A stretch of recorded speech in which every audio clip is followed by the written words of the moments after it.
Hello and welcome to the Popcorn Junkies. Hello, welcome to the Popcorn Junkies. There we go. Welcome to the Popcorn Junkies. We are reviewing Morbius. Oh, is it Morbius? What were you going to say? Mobius. No, Mobius strip is something that's an infinite kind of Mobius thing, isn't it? Not dissimilar. No. Well, no, this is Morbius. Starring Jared Leto. And in a performance of absolute oddness but brilliance, Matt Smith. But also Jared Harris. It's the Jared movie. It is Jared. So this is Morbius. This is part of the Sony side of the Marvel Cinematic Universe. It's from the side of the Marvel Cinematic Universe that gives us Spider-Man and gives us Venom. So it's Sony Marvel, which is distinct from Disney Marvel. Oh, interesting. And yet the realms intersect. And that's why when we went to a fan screening of it. We did, Subs. It was really, really good. And Jared Leto was there. In fact, why don't we drop him in now? Yeah, in his bright coloured jacket. Let's drop him in. Drop him in, yeah. A fashion icon, an all-round global superstar. London, join me in raising the roof off the Odeon as we welcome the one and only Jared Leto!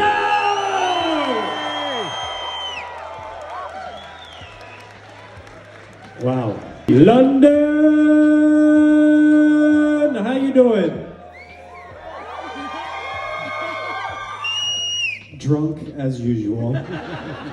Thank you guys so much for coming out. It's really good to see you. We know that you could be at home doing nothing. But it's not a bad way to spend a Thursday night. Super proud to be putting this film out. I think we delayed it about 7 times over the past couple of years, but we're very proud of it. It's the first time Morbius has been on the big screen, and it was a really special journey. So thank you for being here. I hope you have fun tonight. I'll find a seat somewhere next to you if you want to come and give me your review during the movie. That's what I'm doing. Just tell me what you think.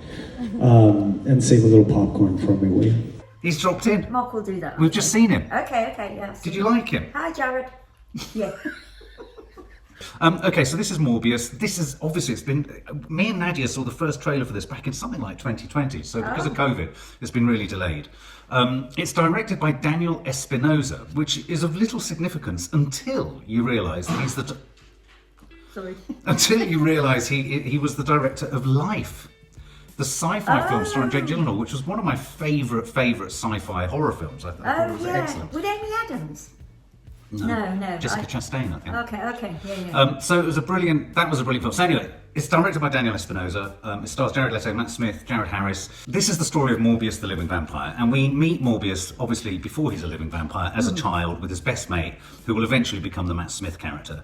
They're in a boarding school. They're both suffering with a blood disorder. Limping around, absolutely. Struggling. One's getting bullied, all this kind of stuff. And then we sort of flash forward. So we've set up that there's this bond and there's this connection. Yeah. I think Morbius, as a child, saves him from his blood pump. Yeah, and they've both got amazing cheekbones. Yeah, do you remember there was that moment where Jared Harris said, "This little spring saved your life"? Yes. I thought that was sort of strangely undramatic. No, I thought it was good. Did you? Yeah. It's like the nuts and bolts of survival. Yeah.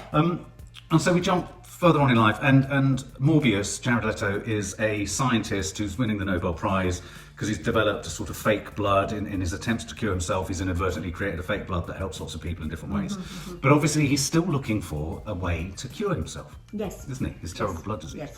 And in this process, we have something that I thought was incredibly COVID-like. COVID-like, and also... What does he do? Well, by using mice, he turned into something else. Mice? Well, they were using mice as their experiments. But what? They were using bats. Oh, bats? Was it bats? No, but they were using mice at some point. They were injecting mice with bat blood. Yeah, exactly. So bats and mice. Bats and mice. Yeah, so he's injecting himself and all this kind of stuff, and it's not working, then it isn't working, and then suddenly it is working. Yeah. But of course, the trade-off, as is always the way with these superheroes, is he has to become a living vampire and he has to sustain himself on the blood of others. Yeah. So it's essentially a vampire movie, isn't it, Mum? It is, and so in that respect, it's like Dracula, and also like Dr. Jekyll and Mr. Hyde. Exactly. And there was you know what it reminded me of as we were watching it? The Fly. There was a bit of that. Remember the Cronenberg? Yeah, I mean, you're right, because in all that sort of science lab kind of testing on myself, trying to kind of improve myself, I mean, I thought his physicality, I mean, Jared Leto always does stuff that's physically quite challenging. Yeah. You know, if you think of him in Dallas Buyers Club. Yeah. And in this, he was apparently on set, they were often concerned that he would never come out of the contorted sort of limping, and that they needed a physio on set to kind of help him. I thought his commitment to that was great. Absolutely. But there was a curious moment when he first injected himself. There was, where, I mean, I sort don't know of- whether it was a camera shot or what it was, but the camera pulled back, there's his head, and then suddenly there's a chest that is worthy of The Rock.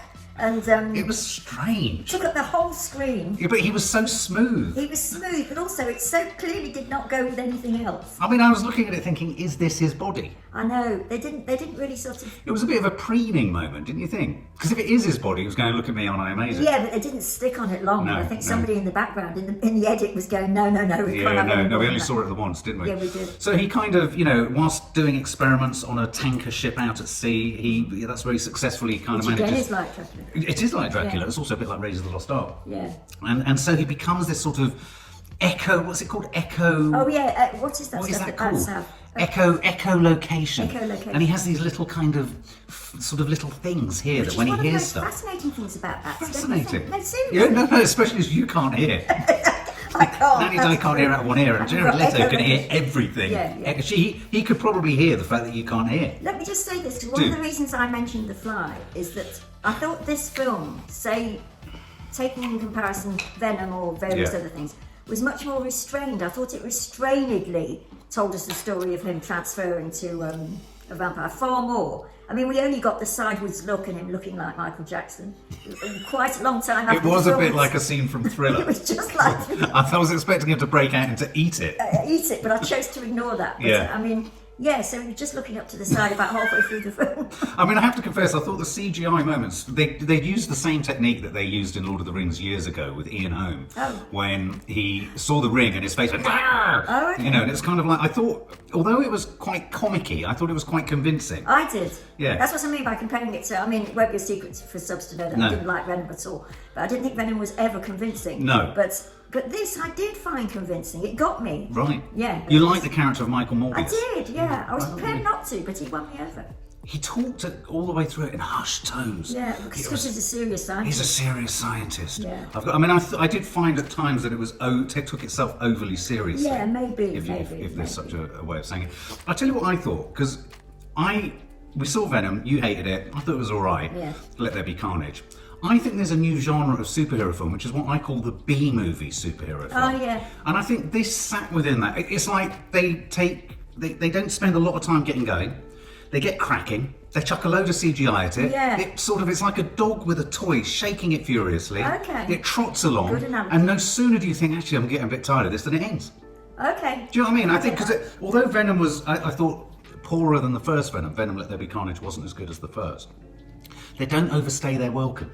No. Do you know what I mean? Yeah. It's almost like before you can think, this isn't very good, they've got out. So you go, that was all right. Yeah. Do you know what I mean? Yeah, no, absolutely. Forgetting Morbius in this film for a second, let me just assure everybody that goes to see it that worth the price of admission alone is the Matt Smith character. Well, this is the thing. Matt Smith's character. Now, I thought there was an interesting thematic thing here, which was there was a scene where Morbius has developed this idea to kind of prolong his life, but it comes with a terrible trade-off, which is the Yes. Dr. Jekyll and Mr. Hyde type, morphing into this monster.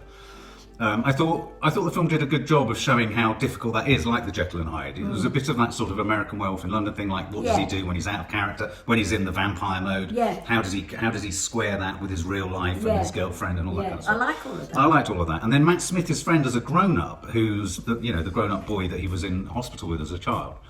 He's kind of like, well, hang on, I want a bit of this. Yeah. How can you be the person who decides? And I thought there was some ethical point there. Oh, did you? Yeah, well, I thought, I mean, if he knows he can survive, why can't he survive in some way? I suppose so, yeah. I didn't buy the ethics of that at all. I was too busy looking at Matt Smith dancing around with his cheek. I have to confess, I thought Matt Smith on crutches was not as convincing as Jared Leto on crutches. But, is there going to be a but? But His dance was But when delightful. Matt Smith finds himself taking all the stuff and essentially joins the party. He wants to be as much of a Jekyll and Hyde as old Jared Leto. If you're having some, I'm having some. And so he takes some and he gets some. And he transforms into... What does he transform into? Well, he transforms into his own sort of vampire. Yeah. And a more comedic vampire I've never known. No, with good dance moves. He moonwalks, he slaps it on, Yeah. he goes out on the pull. Yeah. I loved him. I thought he was great. I mean, he Yeah. was a brilliant villain, and I have to confess, this is a spoiler review. I have to confess, Wasn't this that about midway through the film? Yes, it was. It sort of lifted me up yeah, completely. that yeah, it way. really did, and I thought he was a much-needed villain comic foil to the whole thing. Because whereas in the beginning you didn't really know where he was going to Yeah. fit in at all, that scene, Yeah. because Jared Leto, you know, quite rightly in some ways, takes it very seriously, and his Yeah. voice and he's the scientist and everything else. And Matt Smith was totally off the wall in that scene. Yeah, absolutely. And you've got this all the way through. You've got this constant sort of pulsing beat of these two detectives trying to kind of square things Oh, together. yes. They kind of reminded me, together they were a bit like Jeffrey Wright in Batman. Yes. They were sort of shuffling around going, this isn't right, this Yes, isn't good. yeah. Here's an exploded body. Because when they killed people, they vaporized them, didn't they? They sort of... Yeah, what was that I about? don't know, that was really strange. What did you think about, I'm sort of dashing There was a back. lot of hallucinogenic special effects in it, weren't there? Because of Well- the echolocation. Oh, is that what it... Oh, You know, there'd be the pulse. And when you saw the kind of colour of the city, that was them picking up. I okay. quite liked all of But that. you know, like when they did dissolve or when they attacked or when whatever happened, there was this sort of... Oh, they'd speed and then they'd slow. Yeah, now Speed that, and then... that was like the Matrix, the first Matrix, Yes. which it didn't recreate in the last one. But I thought that was great. I have to say, I thought... Because although you can see they're sort of cheaper than the Avengers special effects, I have to say the Avengers special effects weren't all that good. I quite like the CGI. I felt like they were almost sort of hallucinogenic with Yeah, the CGI. It's okay. almost like the battiness of them and the echolocation and all Yeah, that stuff. The yeah. sort of bat senses allowed them to go quite psychedelic. Yeah. And I liked when all they're that. going to attack or doing their karate Yeah. stance or whatever, and they're in the air, Yeah. you get that lovely sort of, you know. I did feel that they could have almost they sacrificed real character development Yeah. for brevity of plot, Yeah. and it was like someone had a clock going, and they're like, let's quickly get to the end of this. Because Yeah. you know, you had like Jared Harris played their sort of father figure. Yeah. He was dealt with really quite rapidly. I mean, he's He a was, fabulous actually. actor, and I mean, he Yeah. could have given a lot more depth to that. Yeah. Matt Smith it was a brilliant turn by Matt Smith. I mean, at times he didn't need too much prosthetics because he's got that remarkable face as it is. Absolutely. Yeah. And so, you know, there's a bit of a face-off between them. So Matt Smith is the villain in this. But what I do love about all these superheroes is that they cradle good and evil. Yeah, of course. And there was a real parallel between Morbius and Venom. You know, Yeah. it's all almost Yeah, split yeah, personality, yeah. isn't it? Yeah.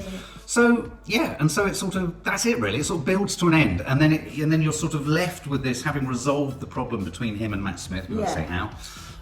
You have this indication that something's happening to his girlfriend. Yes. And then in the post-credit scene, you have a moment that every Spider-Man fan screamed with joy at in the cinema, which was Michael Keaton, who plays Vulture. Yes. Which I think the reason everyone's excited is because he's so embedded within the Spider-Man side of things. Okay. This is clearly the suggestion of forthcoming Spider-Man versus, I think they're called the Sinister Six, of which Morbius and Vulture, I think, are two. I mean, Correct me if I'm I wrong. didn't know. I mean, I knew it was Michael Keaton. Oh, but please, you did. Yeah. and he had the cheekbones to Oh, join he the really club. did. And he had the head for it. He did. He did. But I wasn't exactly sure where he fitted into the group. But except that I knew he did. Yeah, squirrel. Yeah, no, I agree. So, you know, did it work for you, Mum? I thoroughly enjoyed it, and far more because Jared Leto can be not enjoyable to watch because he's Yeah. working so hard. I felt in this that he was absolutely right for the part. You get the extra bonus of Matt Smith. Within its own parameters, I understood it. Yes. Which up to a point is important. I mean, Yeah, it is kind of. yeah. And and I liked all the sort of again sort of showing allegiance somehow to the Fly, where he was turning into the bats and Yeah. had the echolocation and you had the whole bat thing. I liked all of that. Yeah, I thought it wasn't afraid to. Sometimes these films are too afraid to have really horrible, grisly deaths. But I thought there was a great, like the nurse who died in the corridor. Yeah. I thought there were some nice, quite scary scenes. Yeah. Because at one point I thought in the first 15-20 minutes, I thought, fucking hell, they've thrown everything at this already. Where can they move to? Yeah. And I think Matt Smith does land at the right point. And his sort of character just gives you that lift sort of towards Yeah. the end of the second act almost. Yeah, that's right. That's and then right. carries you through to the end. I think it was a good setting up. I mean, if I'm honest, it's got really bad reviews everywhere. Has it? Yeah. I mean, everyone's saying it's a turkey and it's a piece of shit. Oh. On Rotten Tomatoes, it's got. Let me just find on Rotten Tomatoes, it's got 15%. Oh no, that's not fair. 15%. That's about as low as it gets. That's people not liking Jared yeah. Leto, don't you? Right down to people saying Michael Keaton's Morbius moment is everything terrible about Hollywood's IP decline. Is Jared Leto's Spider-Man spin-off any good? No. Morbius sucks the fun and charm out of the vampire story, says Vox. Okay.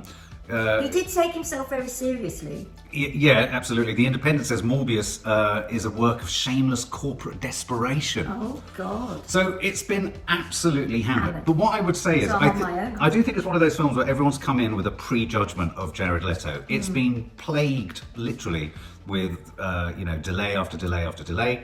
And my defence of it would be precisely what I said at the beginning with, which is it's a disposable superhero B movie. Yeah. And I don't think it's up there with the kind of biggies, you know, so it's not a biggie. Maybe that's why he's being trawled out, Jared Leto, at the beginning of all these shows. To lift it. Do you think? Yeah, oh yeah, absolutely. And I thought that worked a bit, because I thought... Well, he's had a tough time, because everyone found him appalling, didn't they, in House of but Gucci he and looks the laughable. part, Oh, he doesn't looks like he had a man crush on him. He's amazing, His isn't he? eyeshadow was amazing. Yeah. So, so what are you going to score it, Mum? Okay. In terms of, again, taking it at its own... On its own terms. On its own terms. Yeah. I would give it 58. Okay, let's go. So not quite 60. No. And most too below 60. No, and most of that would go towards Matt Smith. I thought it was. I mean, I think it missed some of it. It wasn't subtle in any way. No, not at all. I don't mind not being subtle. No, I don't. I think it could have had a bit more characterisation. It was lovely being there for the fan screening. I thought it's never a good sign when every scene has a low, malevolent hum of music driving it. I found it didn't have confidence in letting scenes sit, because actually there was not a lot for it to sit with. No, that's very true. And so what they tried to do, and it's an age-old tactic and technique with anything, which is a bit maybe saggy, is chuck some sort of menacing music underneath it, and it will lift you from scene to scene. Yeah. It was definitely at its best with Matt Smith. I think Jared Leto needed a bit more, I think his character needed a bit more light and shade. Yeah. I mean, literally, between being a bat and being, a doctor. I thought the body sort of horror stuff was good. I liked all the kind of change in his body. I was getting American Werewolf vibes. Except for the chest, which came from a different film. Except for his waxed chest moment. It was bizarre. I would probably give it 52.